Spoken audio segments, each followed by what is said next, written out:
Good afternoon, everybody, and welcome to City Hydro's Grow-A-Long for Parsley, day number 9 and 10.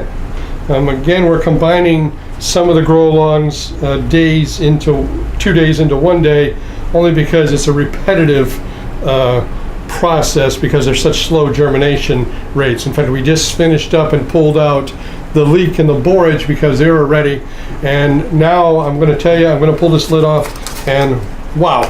Look at the popping that we have going on here in the tray. I'm going to zoom in a little bit so you can see it. The parsley is starting to pop.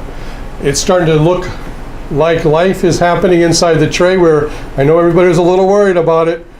And so we're going to zoom in here, and there you can see. Zoom back out here. Get it focused in. There we go. Come on. There we go. There we go. Now you can see it. See, the seeds are really starting to pop. They're looking really nice.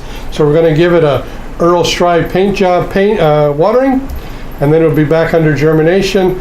And once this process starts, it goes pretty quick until it's ready to sell. It's just getting to this process that has a lot of people concerned, because they're all worried about that it's not going to happen, that they got some bad seeds from the seed company. And I can tell you, chances of getting some bad seeds from the seed company are pretty slim. I talk to Rob over there at Mountain Valley Truleaf, regularly, and ask him about all of these things that I hear about people's seeds not germinating, people having issues with their seeds not germinating. If you're having a tray that's not germinating or has a 25% germination rate, and most of the time it's what you've done or what's happened to those seeds in process. It's not coming that way from Truleaf or Mountain Valley. And I've had some seeds that I drowned, that I soaked for too long, and I killed them. You just got to be careful with that. We don't soak the parsley seeds, but just in case you are soaking some seeds, you got to be careful with that. So again, it's that Earl Stry paint job that we talk about. 30 seconds. Back and forth, back and forth. In fact, I'm only going to do 20 seconds in here today.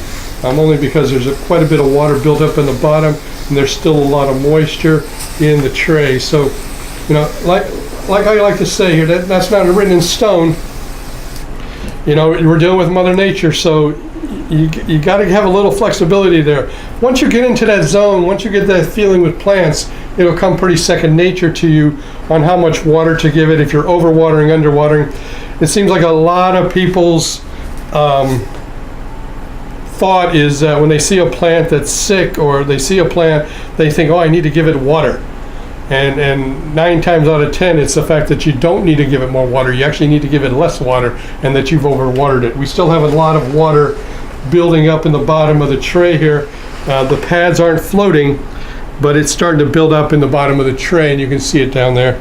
Okay, so I watered it nicely. I'm looking around and make sure everything is still on tap. We're doing good. A couple more days and it'll be ready. So this is day number 9 and 10.